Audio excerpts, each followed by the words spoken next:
Y ahí, de hecho, tuve que googlear qué es el Instituto de Salud Pública. No sabía lo que era. Y mucha gente no lo sabe.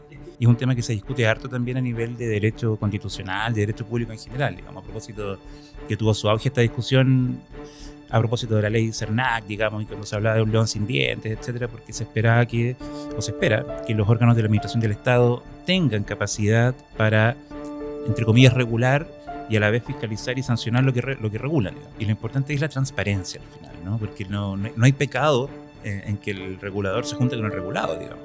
En la medida en que esté bien transparentado y quede plasmado qué es lo que se discutió, lo que se conversó, las preguntas y respuestas que se hicieron, digamos, ¿no? Y ahí hay que buscar el equilibrio, insisto con el equilibrio, para no caer también en el ostracismo que implica a veces decir, ¿sabes qué? Yo, por cuidarme como institución del Estado, cierro todas las puertas y me entiendo con lo justo y necesario y solamente por el canal OIRS, por ejemplo, y ya, y cierro las puertas. Hola, bienvenidos a un nuevo episodio de Simple Salud. En esta oportunidad, y esperamos que como siempre, tenemos un episodio súper interesante. Hoy nos reunimos con Felipe Saavedra. Felipe es un experto abogado en temas sanitarios, no solo por su último cargo como fiscal del Instituto de Salud Pública en Chile, sino porque además pasó 13 años en la institución en distintas áreas y últimamente, desde luego, liderando el equipo jurídico de la institución. Desde ese rol le ha tocado relacionarse con múltiples actores de la industria y del entorno de salud en Chile, pero además con otras áreas del gobierno. Esta conversación es realmente interesante porque nos hace pasar, desde luego, por trámites regulatorios, por el rol y la misión que tiene el Instituto de Salud Pública en Chile, pero además por la cantidad de aspectos administrativos que pasan por los escritorios del Instituto de Salud Pública. Desde luego, registro de fármacos, de dispositivos, de alimentos, de cosméticos, pero también el registro de trasplantes, exámenes médicos, peritajes que se hacen en casos de investigaciones criminales, por ejemplo, el Ministerio del Interior, también son parte de los temas que hablamos en esta conversación. Felipe hoy es miembro de Legal Pharma, un estudio jurídico 100% dedicado a acompañar y asesorar a empresas que sean proveedoras del sistema de salud, ya sea en el ámbito público o privado, pero con un conocimiento específico y altamente técnico respecto de los requerimientos. Como te dije, te invito a ver esta conversación porque es realmente interesante.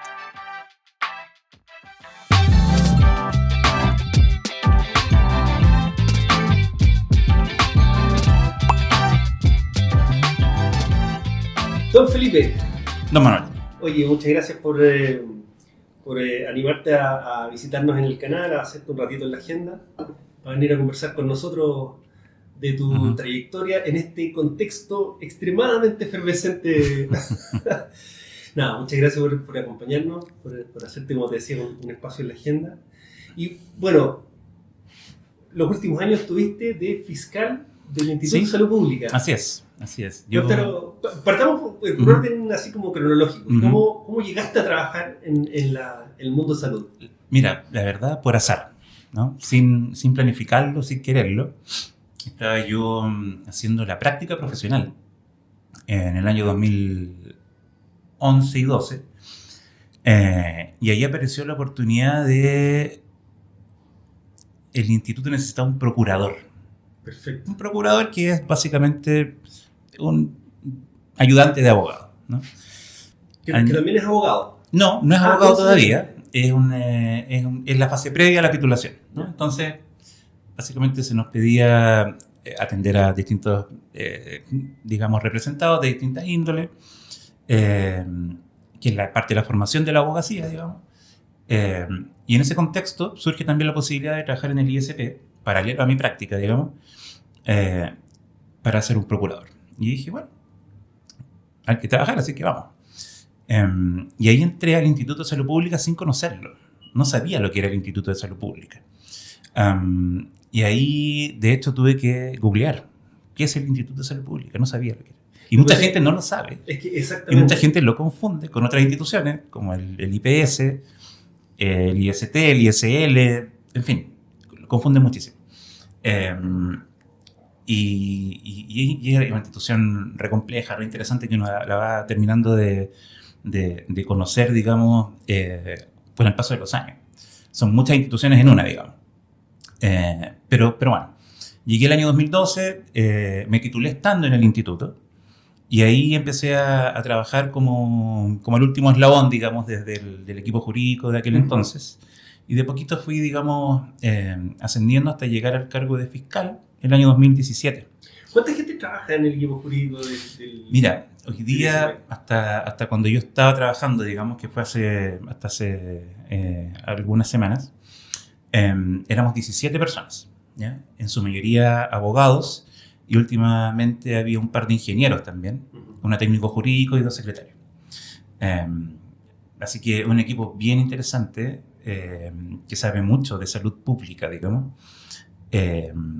multidisciplinario, y vemos muchos temas, digamos, o veíamos muchos temas. Hablo en presente todavía porque hace muy poco me fui al instituto, pero la diversidad de temáticas regulatorias son bien diversas, digamos, desde los productos sanitarios, medicamentos, dispositivos médicos, cosméticos, plaguicidas, hasta temas, digamos, que no tienen que ver con productos, sino que tienen que ver con control de enfermedades, con el laboratorio biomédico que tiene el instituto, confirmación de enfermedades, trasplantes de órganos, etcétera, digamos.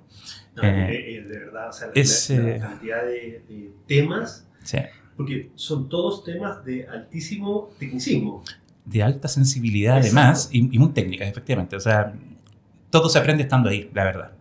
Nadie en la universidad, ningún abogado, al menos, digamos, estudia a veces algún electivo, digamos, de salud general, digamos, derecho hospitalario, o a veces asociado más bien a los seguros de salud de pronto, pero lo que se ve en el instituto no se aprende en ninguna escuela, digamos. No. Salvo ahí. Así que es muy interesante. Muy interesante. Perdona, ¿y cuánto tiempo estuviste en el... 13 años. En el ICP? 13 años. 13 años. ¿Y en el rol de fiscal? 8, los últimos 8. Perfecto. Sí, del 2017 hasta ahora, digamos. 8 años casi exactos, un poquito más. Oye, parte de lo que hablábamos antes de prender las cámaras es justamente eso, que durante esos 8 años, digamos, del rol de fiscal, porque tiene muchísima exposición, por la cantidad de temas que tuvimos acá de mencionar, cambiaron ministros, cambiaron directores del ISP, cambiaron desde luego las tendencias políticas del presidente. Entonces, la verdad es que 8 años en ese cargo es súper meritorio, entendiendo además que el trabajo que se desarrolla en el ISP tiene como 2 ejes, al menos, como lo veo yo, que uno es el de quien norma, pero también quien fiscaliza. Entonces es una, digamos, como que va ahí jugando, o los roles se van desarrollando en ejes paralelos. Sí, es complejo. Y es un tema que se discute harto también a nivel de derecho constitucional, de derecho público en general. Digamos, a propósito, que tuvo su auge esta discusión a propósito de la ley CERNAC, digamos, y cuando se hablaba de un león sin dientes, etcétera, porque se espera que los órganos de la administración del Estado tengan capacidad para, entre comillas, regular y a la vez fiscalizar y sancionar lo que regulan, digamos. Entonces, y bueno, la verdad es que hay varias posturas respecto a eso, ¿no? Hay gente que está muy en contra, detractores, digamos, y hay gente que entiende que el Estado tiene que funcionar así porque la ley no lo puede regular todo, digamos. Los reglamentos no lo pueden regular todo, y la agilidad propia de la administración del Estado, que está ahí, digamos, in situ, tocando los problemas, digamos, es la que podría tener una mejor respuesta. Pero sí, el sistema regulatorio, digamos, sanitario en Chile tiene su principal regulador es, bueno, el Ministerio, digamos, el Ministerio de Salud. El Ministerio de Salud representa al Ejecutivo, digamos, representa al Ejecutivo en los proyectos de ley, mueve los proyectos de ley y dicta los reglamentos, digamos. Los reglamentos también los dictan en muchos casos, digamos, con las proposiciones, escuchando al Instituto de Salud Pública y a otros organismos del Estado en materia de salud. Y lo que queda en el Instituto de Salud Pública es dictar, bueno, resoluciones, ¿no? Resoluciones de orden a veces como más ejecutivo, ¿no? Para materializar o darle un poquito de carne a lo que dicen los reglamentos, las leyes, bailar fino, digamos, la cosa pequeña, pequeña en términos no de importancia, sino que de detalle, me refiero. O sea, lo que finalmente, claro, se termina ejecutando exactamente, a nivel de procedimiento. Exactamente. Entonces, y ahí el instituto efectivamente dicta alineamientos, dicta orientaciones. Es por ley la institución de referencia del Estado en materia farmacológica, en materia de bromatología, en materia de bancos de sangre, laboratorios clínicos. Entonces, salud ocupacional. Es la institución del Estado, la única, no hay otra, digo, ¿no? Que tenga la capacidad y la facultad de emitir directrices y lineamientos para todo el país, digamos, ¿no? Entonces es una institución re compleja y muy importante que a veces pasa bastante desapercibida, fíjate, ¿no? No tiene la visibilidad que tiene, por supuesto, un hospital, un servicio de salud, pero hay varios servicios de salud, hay varios hospitales, pero no hay varios institutos de salud pública, ¿no?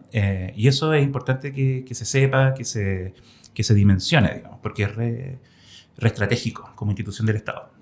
Oye, la semana pasada cuando conversábamos un poco como las primeras palabras para esta conversación, tú comentabas que inclusive cuando, o sea, no solo es la interacción con otros departamentos dentro del Ministerio de Salud, sino también, por ejemplo, cuando hay incautación de drogas, también el ISP interactúa con otros ministerios para hacer el testeo, para entender qué tipo de droga es, si es ilícita o ilícita. Exactamente. El instituto, bueno, por ahí convenios con los servicios de salud, que en rigor la ley le asigna a los servicios de salud la pega de analizar la droga, digamos. Pero esa pega la absorbió el instituto hace algunas décadas, digamos, y lo hace muy bien, digamos. El instituto recibe los decomisos de drogas que no son marihuana, digamos, las drogas más duras, las recibe desde todo Chile, las analiza, determina cuál es su identidad y su pureza, ¿no? Y descubre las nuevas drogas también, digamos. O sea, cuando a veces aparecen nuevas drogas es porque el ISP las detecta. Claro. Y realiza los informes de peligrosidad y se comunica con el Ministerio ahora de Seguridad Pública, antes con el Ministerio del Interior, digamos, con el SENDA también del Ministerio del Interior. Hay una comunicación, o sea, el instituto no puede sino interactuar con otros organismos del Estado, por el propio Ministerio de Salud, en materia de salud ocupacional también, en materia de salud ambiental. La institucionalidad ambiental es relativamente nueva, pero ya existía en el instituto un departamento de salud ambiental, digamos, antes de que existiera la superintendencia del medio ambiente, los tribunales ambientales. Entonces el instituto tiene una raigambre bien diversa, digamos, y conversa con muchos organismos, con las fiscalías, con las policías, con los, bueno, en materia de productos sanitarios, con los hospitales, con la Senabast, con FONASA. No puede sino conversar, digamos, con todos. Es parte de un engranaje bien clave. Bien clave. Oye, es que sí, porque en realidad a medida que vas hablando uno empieza como a dimensionar la cantidad de, o sea, la dimensión de la polivalencia que tiene. Yo creo que otro aspecto también bien importante es que al ser un organismo no solo central en el espectro público, sino también en el espectro privado. O sea, cualquier fármaco, como decía tú, fármaco, alimento, dispositivo, equipamiento, consumibles, etcétera, todo pasa por el ISP para obtener algún registro sanitario y que después sea legal comercializarlo en Chile, digamos. Y no solo pasa por ahí para que se autorice, sino que incluso antes el instituto tiene una facultad que es re poco ponderada, nunca bien ponderada, digamos, que es la facultad de decidir qué es una sustancia o un producto, qué categoría sanitaria tiene, ¿no? Hay muchas cosas que a veces está claro que son medicamentos, está claro que son alimentos, pero a veces no está tan claro, a veces hay líneas bien grises, digamos. Entonces, y la decisión del instituto es decir, bueno, esto es un medicamento, esto es un dispositivo, esto es un alimento y por lo tanto se rige desde ahora en adelante por la regulación aplicable a este tipo de productos. A todo este marco regulatorio. Claro, y esa decisión es súper importante porque hay marcos regulatorios más rígidos que otros, digamos, no sí rígidos, pero más rigurosos que otros, si se quiere. No es lo mismo decir que este vaso es un medicamento o que es un dispositivo médico, porque si es un medicamento está sujeto a una serie de controles previos, de requisitos, de obligaciones de presentar dossier con estudios preclínicos, clínicos, etcétera, informes de calidad, validaciones de procesos, farmacovigilancia, bioequivalencia, todo. Pero si es un dispositivo, la verdad es que no es tanto, digamos, ¿no? Si es un dispositivo... Todavía al menos, claro.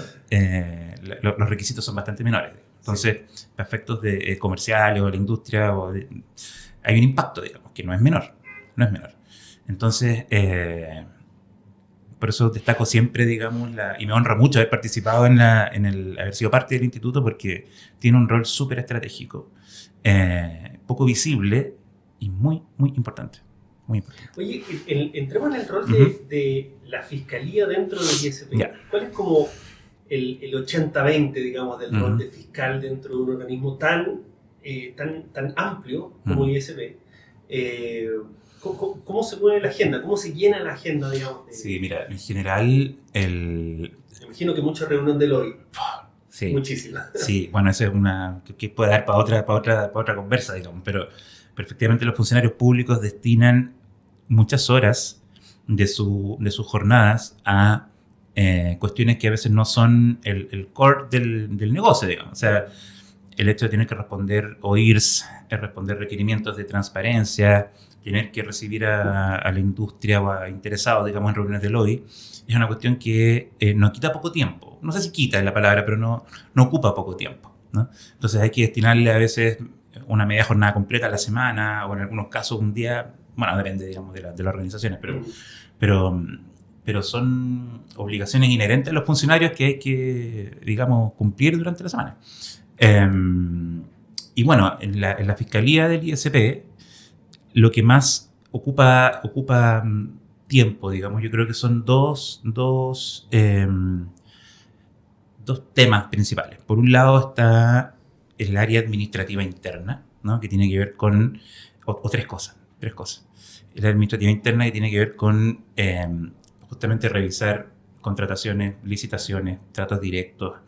El instituto compra mucho, ¿no? El instituto tiene un presupuesto del orden de 50 y tantos, 60 mil millones de pesos, digamos. Entonces, bueno, harto se va en personal, pero harto se va también en compras de equipamientos, de insumos, de reactivos, de equipo, etc. Y eso hay que revisarlo con mucho cuidado, ¿no? Hay una suerte de control previo de la legalidad, digamos, de esas resoluciones. El control posterior después lo realiza la auditoría interna, la propia Contraloría, digamos. Eso por un lado. Por otro lado, el área judicial, ¿no? El área judicial, el instituto tiene una cartera por lo menos de 200 juicios en que litiga directamente fundamentalmente con entidades que son multadas por el ISP. Laboratorios, farmacias, personas naturales que a veces hacen, por ejemplo, publicidad sin saber que es ilegal, o sabiendo que es ilegal, o personas que vendían un producto en la vía pública y eso es ilegal, ¿no?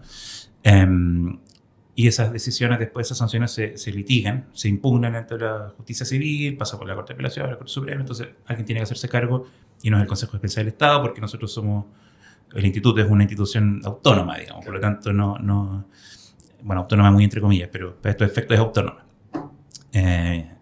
y requiere, digamos, que sus propios abogados la representen. Y por otro lado, que ocupa gran parte, digamos, del tiempo y la energía y las horas hombres de la Fiscalía del Instituto, tiene que ver con los productos sanitarios y fundamentalmente los medicamentos, ¿no?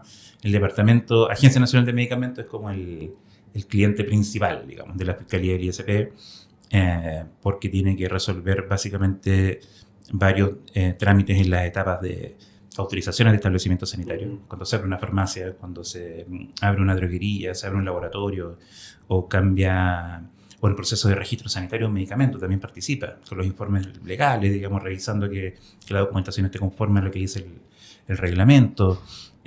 Participa también después de la etapa de fiscalización, en los sumarios sanitarios, formulando cargos, imponiendo sanciones, resolviendo recursos de reposición, que hoy día prácticamente todo se puede impugnar, digamos. Cualquier decisión de ANAMED que diga, por ejemplo, no le autorizo esta publicidad, recurso. ¿Quién resuelve? La Fiscalía. Entonces hay harto que hacer. Es un equipo que tiene harto trabajo, digamos. Sí. O sea, 17 personas dentro del sí. es un equipo grande, pero claro, aparte de una tremenda carga de trabajo, son muy diversos. Muy diversos, muy diversos. Porque...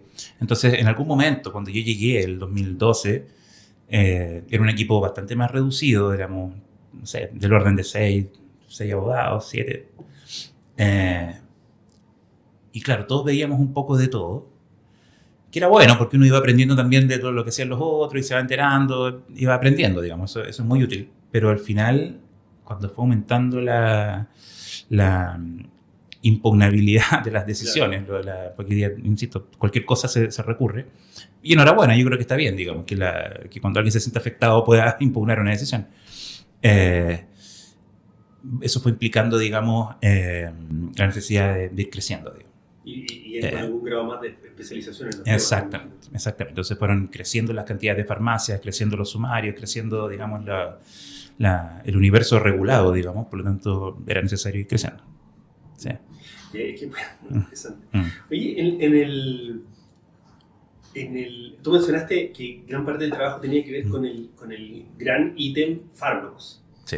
Y esto es una pregunta de curioso. Bueno, ha salido inclusive en las noticias, personas que de repente se les prescriben fármacos que pueden no estar presentes en Chile, no registrados en Chile, y como que se activa todo un camino de las drogas huérfanas y sale en el fondo el presidente mandata a FONASA para que compre un medicamento en el extranjero y lo traiga, qué sé yo. En ese tipo de proceso, digamos, ¿también interviene algún área del ISP o a la mesa en particular? Sí, también interviene, fíjate. La regla general es que en Chile cualquier medicamento que se use tiene que tener registro sanitario, ¿no? Eso lo dice el Código Sanitario, claro. Lo dice el reglamento, eso es la regla general, y como buena regla general tiene su excepción. Y la excepción está efectivamente dada porque en algunos casos, digamos, cuando los medicamentos no están registrados en Chile, o estando son muy inaccesibles por temas geográficos o financieros, se habilita en el artículo 99 del Código Sanitario y dice, sí, ok, en estos casos ocúpese este medicamento sin registro sanitario. Y ese uso puede ser colectivo, ¿no es cierto? O puede ser individual, ¿no? Cuando es un uso individual, el instituto revisa que efectivamente se cargue, todo esto es electrónico, se cargue, digamos, por parte del paciente o de su mandatario, digamos, la receta médica, donde conste efectivamente cuál es el diagnóstico, cuál es la duración del tratamiento, y vemos, ¿no es cierto?, o ve el instituto, que cuadre, digamos, lo recetado con el diagnóstico, digamos, ¿no? Y ahí se deja, digamos, entrar el producto. Y la responsabilidad de ese producto recae exclusivamente en el médico tratante. Y cuando es un uso colectivo, ahí el instituto requiere también que se acredite que el país de origen autorizó este producto. Perfecto. ¿Ya? Por lo tanto, igual hay una suerte de evaluación, digamos, menor, pero hay una evaluación, digamos, de que el producto por lo menos no sea azúcar. Claro, ¿no? claro. Algún grado de respaldo científico, digamos. Claro. Entonces, ahí interviene el instituto y se abre la barrera, digamos, ¿no? Y se comunica con aduana para que deje entrar la mercancía cuando viene de afuera. Por ejemplo, yo creo que uno así como de los titulares hoy día de moda tiene que ver con, se habla mucho de las alianzas público-privadas o de la colaboración Estado-empresa, etc. Y también es mi apreciación que en el ámbito salud, como sector de la economía, es probablemente de esos espacios en los cuales la asimetría de información o el acceso a información, o como dices tú, como que pasa un poco inadvertido el rol tan importante de ciertos organismos que regulan, que fiscalizan o que aprueban, que visan, digo, la presencia de recursos terapéuticos. ¿Cómo? Porque tú comentabas al principio, hace una semana dejaste el cargo de fiscal del ISP y hoy día como que estás entrando en el mundo privado o de empresa, pero traes encima toda esta experiencia que es muy precisa y desde mi perspectiva extremadamente valiosa para que estas alianzas público-privadas o esta relación empresa-estado funcione de mejor manera. ¿Cuáles son como algunas como espacios u oportunidades de mejora que tú ves en esta transición que estás haciendo? Sí, es súper importante. Yo ahora he tenido la oportunidad de conversar con algunos actores de la industria desde otra perspectiva, digamos, Bueno, desde otro asiento. En 8 años lo procesa Claro, todo. a muchos, digamos, pero ya en la regulación, en la relación regulado-regulador, digamos. Claro. Y ahora he tenido la oportunidad de conversar en estos últimos días con algunos miembros de la industria que sí exponen, digamos, la necesidad de ser más, a lo mejor, partícipes de las discusiones regulatorias, ¿no? Lo que espacio de diálogo. Espacios de diálogo, que en algún momento también se han abierto espacios de diálogo en el instituto. Yo también he sido testigo y he participado en algunas mesas que se han armado, digamos, para discutir distintos temas. No invento, recuerdo. Por ejemplo, trazabilidad de medicamentos, rotulación digital de medicamentos, seguridad, calidad, etc. Entonces, yo creo que eso es re importante que se dé, porque le otorga, digamos, certeza jurídica y certeza técnica también a los regulados.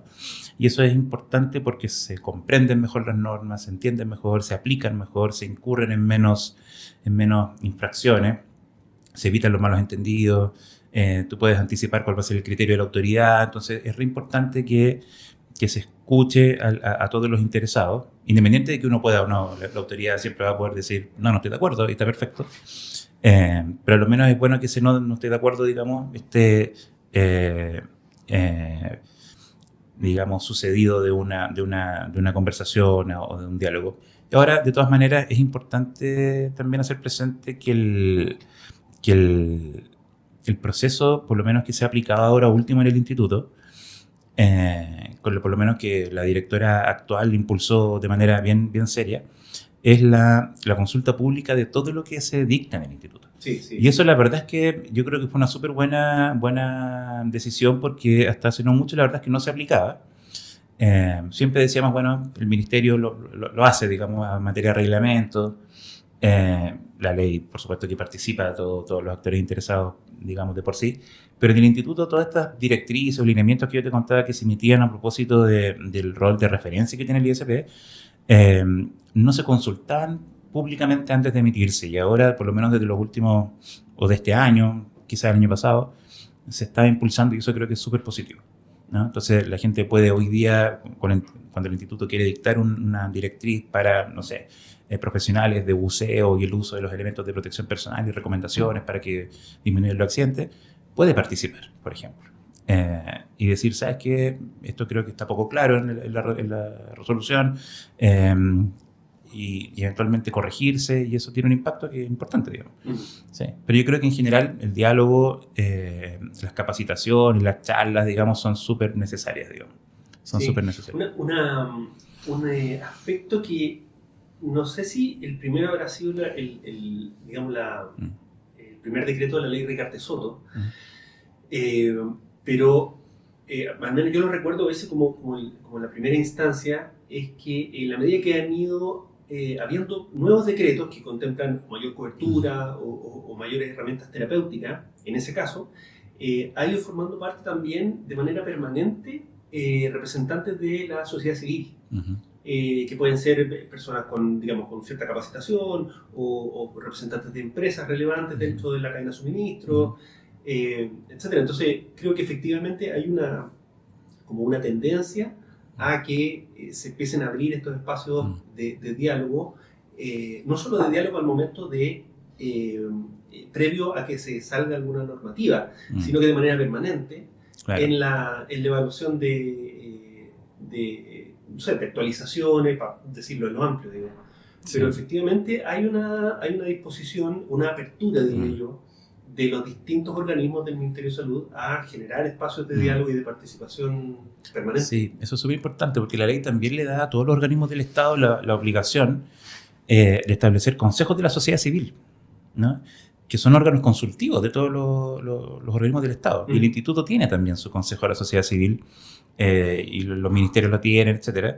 Entonces es súper importante cómo estén compuestos, porque ellos son también una instancia de propuesta, de advertir a la institución, oiga, ¿sabe que aquí está pasando algo? O las fiscalizaciones a lo mejor deberían ir por otro lado, sugerir. Y eso es súper relevante porque, como tú dices, eso va ya con la norma aplicada, la norma vigente, ongoing, digamos. Por lo tanto, tiene un rol súper importante, súper importante. Y ahí, bueno, la facilidad también de cómo hacer denuncias también es súper es relevante. Sí. Que la institución también responda y de, digamos, evaluación rápida de esas denuncias y las pueda satisfacer en el menor tiempo posible. Eso es importante. Los pronunciamientos. A veces uno dice, ¿sabes qué? No entiendo esta cuestión. Y nos llega mucha solicitud de pronunciamiento al instituto. ¿Qué significa esto? ¿Cómo se aplica esto? Dígame, ¿cuál es el criterio? Y ahí efectivamente uno en algunos casos dice, no, esto es interpretación ya derechamente de ley, vaya a la Contraloría. Pero a veces la misma institución del Estado, el organismo de la administración, te puede decir, ¿sabes qué? Sí, efectivamente, esto significa tal cosa, hay un pronunciamiento, digamos, formal de la autoridad, y eso también sirve como un precedente súper positivo, digamos, para decir, ok, así se aplica la norma, este es el criterio que hay que aplicar, perfecto, y eso le sirve tanto al que lo pidió como a todos los que estén en la misma posición, digamos. Claro, porque esto es transparente en el fondo para Absolutamente. todos los usuarios del servicio, del organismo. Exactamente. Oye, poniéndonos, digamos, como en los zapatos en el lado privado, digamos, de las empresas que proveen servicios, productos y servicios para la salud, ¿cuál, como con tu experiencia, cuál crees tú que debiese ser como la postura, por ejemplo, de propuesta de soluciones? ¿De dónde viene la pregunta? Va a ser un poquito de aclaración. Dos experiencias puntuales. Una me pasó yo siendo miembro de una empresa, Sinton, yo te conté que trabajé ahí 5 años. Me tocó ir a una reunión de lobby y estábamos en el fondo reclamando la resolución del registro de un producto bioequivalente. Y resulta que la reunión era tan tensa que era muy difícil entender qué hacer. O sea, era como una postura enfrentada a la otra y nadie movía, entonces como que al final, digo, yo tenía el rol comercial ahí, entonces yo como que decía, bueno, ¿y qué hacemos con esta cuestión? Pero como que ahí sentí mucho el tema de cada uno muy plantado en su posición, uno de fiscalizador o regulador, y el otro tratando de hacer un trámite, pero como que no hubo encuentro. Entonces terminamos la reunión de OI y como que cada uno quedó con su postura y no logramos nada. Claro. Eso fue una experiencia. Y la otra fue en uno de mis intentos de emprendimiento fallido. Yo fui al ISP efectivamente y fui a hacer el trámite por ventanilla, que se dio el registro de un dispositivo médico. Y me llamó te estoy hablando hace como 3 años atrás, 2-3 años atrás. Me llamó la atención que efectivamente como que todavía el registro en papel existe y el timbre pasa de un escritorio a otro y la hoja va acumulando timbre. Entonces, desde la perspectiva, como te digo, de empresa, ¿qué tipo de cosas debiesen proponer las empresas independientes si son productos, servicios, equipamientos, como para poder agilizar los procesos o ayudar a que en el fondo tengamos un estándar más dinámico? Sí, es una muy buena pregunta y yo creo que tiene varias respuestas, fíjate, porque por un lado se da el hecho de que, como tú dices, hay cierta precariedad todavía en los sistemas. Y por lo menos hasta donde yo estuve, digamos, el instituto está trabajando en desarrollar un nuevo sistema informático para relacionarse bien, digamos, con los regulados. Para bueno, hace unos días tuvieron un evento. Sí, un ciberataque. Sí, está bien complejo parece porque todavía no se recupera, digamos. Esperemos que se vuelva a la normalidad pronto, digamos, pero no sabemos. Y hoy día se está trabajando en un sistema que uno esperaría que esté listo luego, digamos. Entiendo que ya hay algunos trámites que se están haciendo por esa vía. Y el resto, efectivamente, hay mucha cosa manual. Pero por otro lado, respecto a la agilidad de los procesos, también me tocó ver desde adentro que existe también harto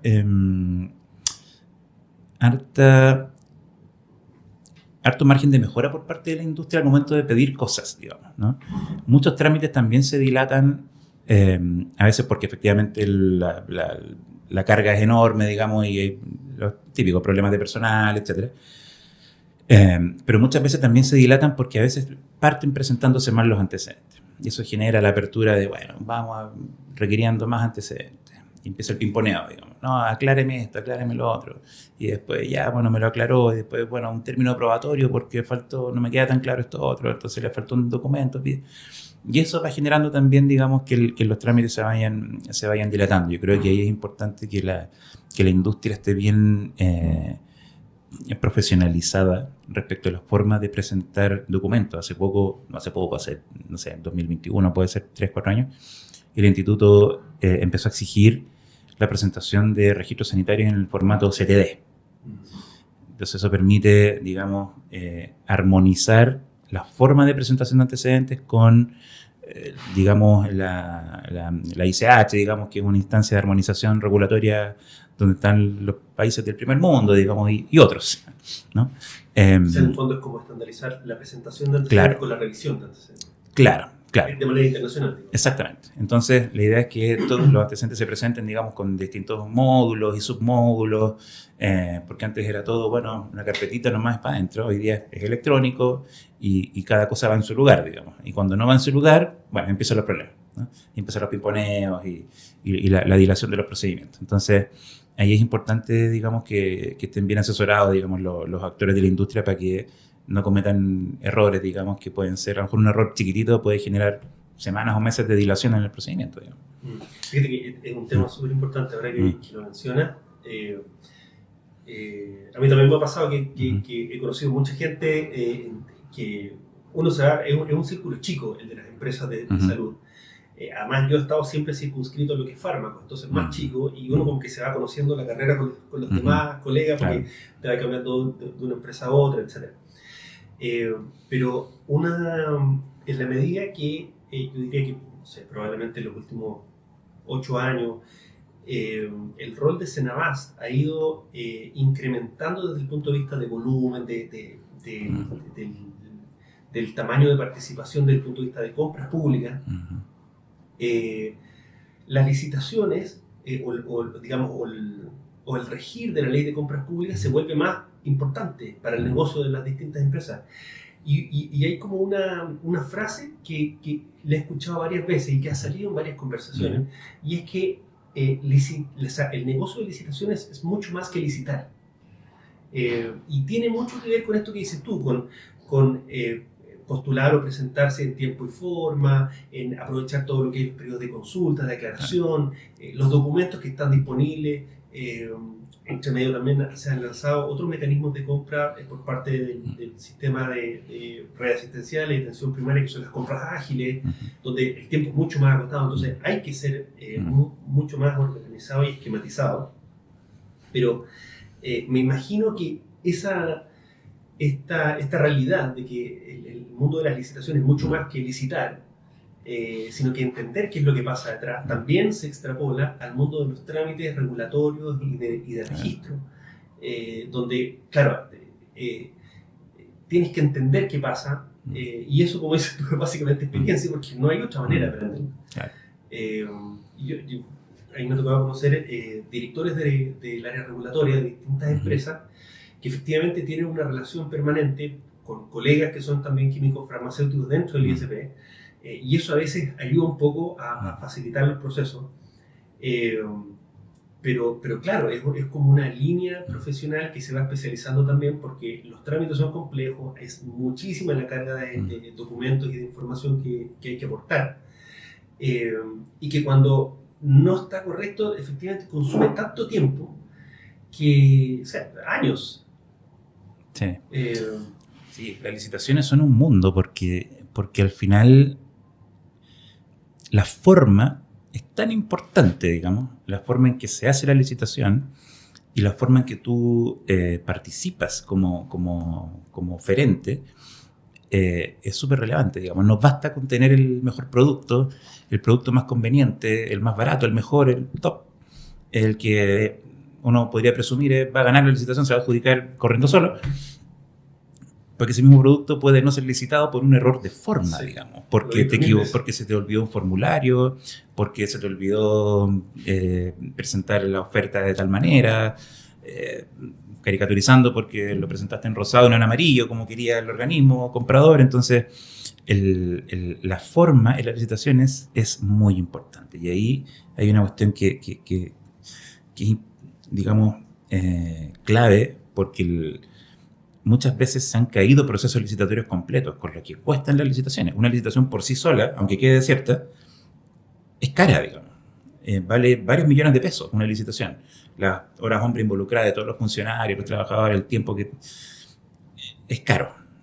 Entonces, a veces cuando se pierde porque o la base estaba mal hecha o las ofertas venían mal presentadas, es una derrota para todos, digamos, tanto para el Estado como para la industria, digamos. Entonces, y ahí es importante matizar el equilibrio entre la no formalización, que es un principio que establece la ley también, de decir, ¿sabe qué? Está bien, a lo mejor yo le pedí esto y no lo presentó, pero bueno, es más importante, digamos, el producto, que el Estado se provea de esto, con el principio de estricta sujeción a las bases, que son dos principios que siempre están pugnando, ¿no?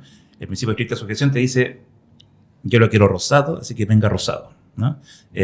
Con una pestañita y una carátula, y si no viene así, no entra.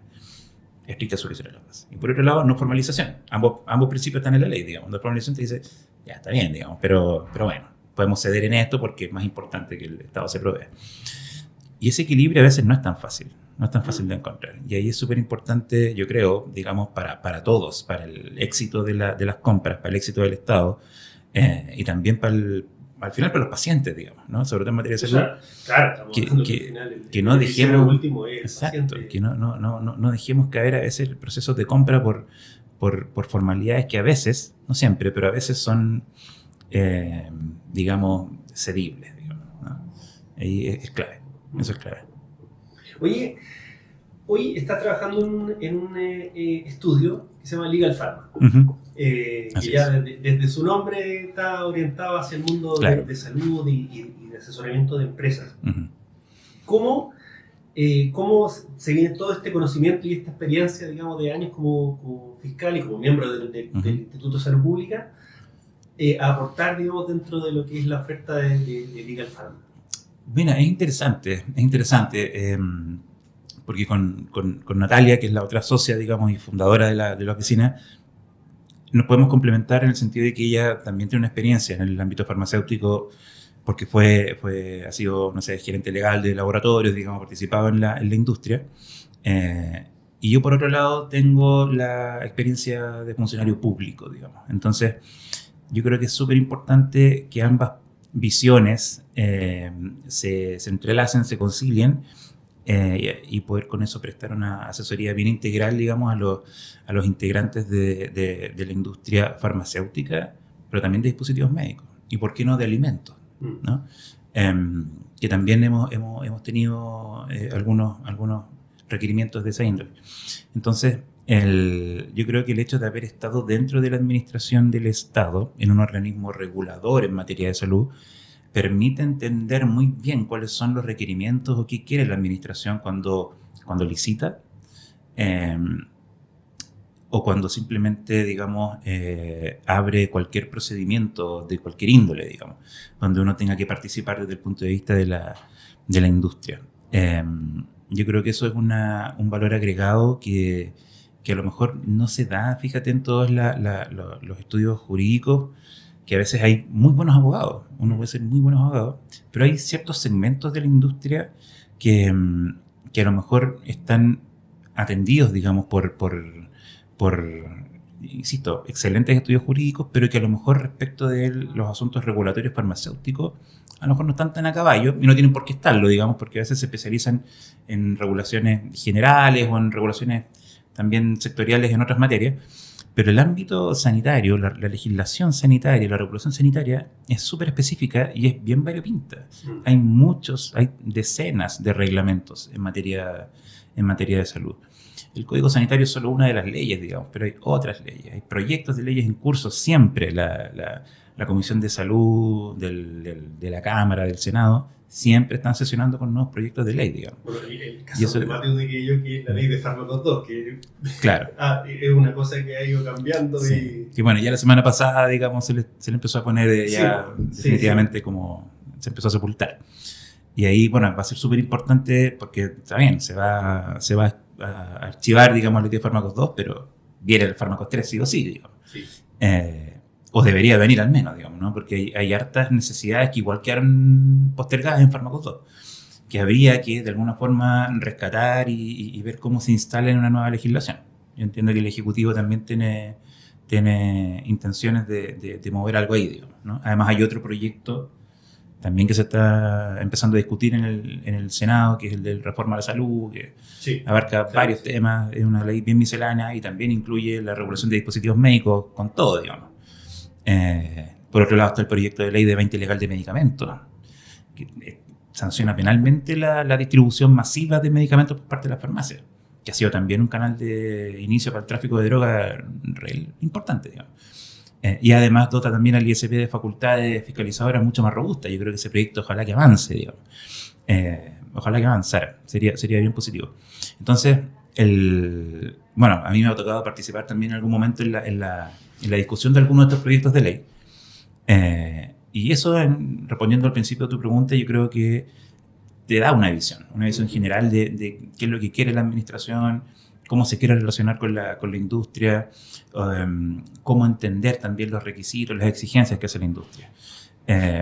Así que yo creo que es positivo. Yo creo que podemos digamos, ayudar a hartas entidades, digamos, interesadas en relacionarse con la administración, ya sea para venderle o para otra cosa, digamos. Sí, o sea, yo desde luego opino desde la vereda del espectador, pero con algunos años de experiencia siendo o participando como proveedor del Estado.